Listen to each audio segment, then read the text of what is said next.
Hello guys, welcome to Disky Tech YouTube channel. இந்த வீடியோவில் நம்ம எதை பார்க்க போகிறோம் அப்படின்னு பார்த்தீங்கன்னா, வேறு இல்லைங்க, விடுதலை 2 திரைப்படத்தோட ரிவ்யூ தான் பார்க்க போகிறோம். அதுக்கு முன்னாடி நீங்கள் நம்ம சேனல் சப்ஸ்கிரைப் பண்ண மாதிரி சப்ஸ்கிரைப் பண்ணிக்கோங்க, பார்த்துருக்கீங்கன்னா ப்ரெஸ் பண்ணிக்கோங்க. ஓகே, வாங்க வீடியோக்குள்ள போகலாம்.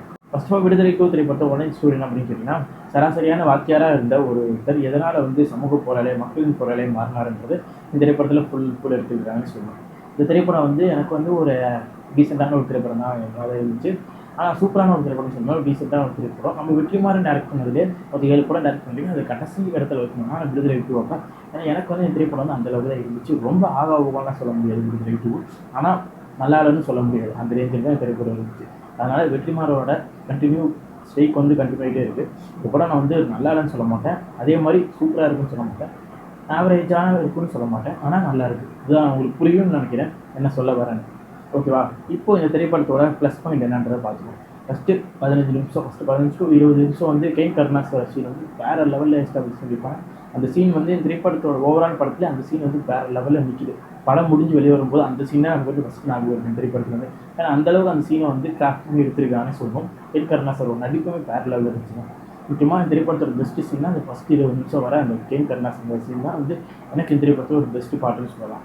அப்புறம் இன்ட்ரோல் பிளாக் சூப்பராக இருக்கும், கிளைமேக்ஸ் சூப்பராக இருக்கும். கிளைமேக்ஸில் ஒரு விஷயம் நடக்கும், அது விஷயம்லாம் சூப்பராக இருக்கும்.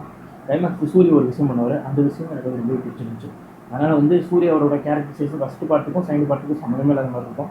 ஏன்னா ஃபஸ்ட்டு பார்ட்டில் ஹீரோ ரேஞ்சுக்கு ஒரு வேறு லெவலில் ஒரு இடத்துல முடிச்சிருப்பாங்க. பட் ஆனால் செகண்ட் பார்ட்டில் அப்படியே ஒரு டவுனு அந்த மாதிரியான ஒரு கேரக்டர் செகண்ட் பார்ட்டில் இருக்கும். ஆனால் செகண்ட் பார்ட்டில் கிளைமேக்ஸில் ஒரு விஷயம் பண்ணுவார், அது ஒரு ஸ்கோர் பண்ணுற இடமாக இருந்துச்சு. மற்றபடி எந்த இடத்துலையுமே நம்ம சூரிய அவர் ஸ்கோர் பண்ணுற இடம் இதவே நான் சொல்லுவேன்.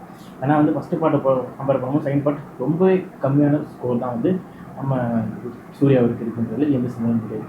அதுவும் தாண்டி இந்த படத்தில் எனக்கு ரொம்ப பிடிச்ச காட்சி என்ன அப்படின்னா, விஜய் சேதுபதி அவருக்கும் மஞ்சு வாரியருக்கும் ஒரு சில ரொமான்ஸ் சீன்ஸ்லாம் வச்சுருப்பாங்க. அதே மாதிரி அவங்க பேசிக்கிற ஒரு சில காட்சிகள் மட்டும் இருக்கும், அதெல்லாம் சூப்பராகவே இருக்கும். அப்புறம் மஞ்சு வாரியர் எதனால் முடி வெட்டினேன் அப்படின்ற ஒரு விஷயம் அவங்க சொல்லுவாங்க. அந்த விஷயம் டைலாக்காக அவங்க வச்ச விதம் சூப்பராக இருந்துச்சு. அவங்க சொன்ன எல்லாமே பர்ஃபெக்டாக வேறு லெவலில் இருந்துச்சு. எனக்கு இந்த திரைப்படம் ஓவராலாக எனக்கு இந்த திரைப்படம் நல்ல திரைப்படமாக தான் இருந்துச்சு. ஆனால் அவங்க ஓவரால் கம்யூனிஸ்ட் பற்றி ரொம்ப பேசிட்டாங்களோ இல்லை பேசிக்கிட்டே இருக்காங்களோன்ற மாதிரி தோணுச்சு. கம்யூனிஸ்ட் பற்றி, போராட்டங்களை பற்றி, அப்புறம் அரசியல் பற்றி, அரசியலமைப்பு பற்றி, இது எல்லாமே இந்த திரைப்படத்தில் இருக்கும். நம்ம வெற்றிமாறன் முழுக்க இது மூணுத்தையும் பேசுறதுக்காக ஒரு திரைப்படம் எடுத்திருக்காருன்னா அதுதான் விடுதலை 1, விடுதலை 2. அதில் எந்த மாற்றமும் கிடையாது. ஆனால் அது ஓவர் டோஸாக பேசிக்கிட்டே இருக்க மாதிரி எனக்கு ஒரு ஃபீல் ஆச்சு. ஃபஸ்ட்டு பார்ட் ஃபஸ்ட்டு ஹாஃப் முழுக்க பேசிக்கிட்டே இருப்பாங்க. ஒரு மாதிரி விஜய் சேதுபதி அவர் அடிபட்டுருவார், ஒரு கொலைப்பாரா மாட்டாரான்ற இருக்கும்போது கேகே தோழர் இவரை கூப்பிட்டு போயிட்டு அவங்க சரி பண்ணி அந்த ஒரு இயக்கத்தில் அவர் சேர வைப்பார். அதுக்கப்புறம் கேகே தோழர் நம்ம விஜய் சேதுபதி அவர் எல்லாமே சொல்லிக் கொடுப்பாரு. இப்படிதான் அதில் சொல்லிக் கொடுக்கும்போது அது கொஞ்சம் ஓவர்டோஸ் ஆன மாதிரி இருந்துச்சு. அதுக்கப்புறம் ஃபேக்ட்ரியில் சங்க ஆரம்பிக்குன்னு சொல்லுவாங்க. அந்த சங்க ஆரம்பிக்கும் போது அந்த சீக்வன்ஸும் நல்லா இருக்கும். பட் ஆனால் அதுவுமே கொஞ்சம் ஓவர்டோஸ் ஆன மாதிரி ஒரு ஃபீல் ஆச்சு. அதே மாதிரி கேரக்டர் ஒரு சில கேரக்டர்லாம் இது அவசியமாக இங்கே அந்த மாதிரி ஒரு சில கேரக்டருமே திரைப்படத்தில் இருக்குது.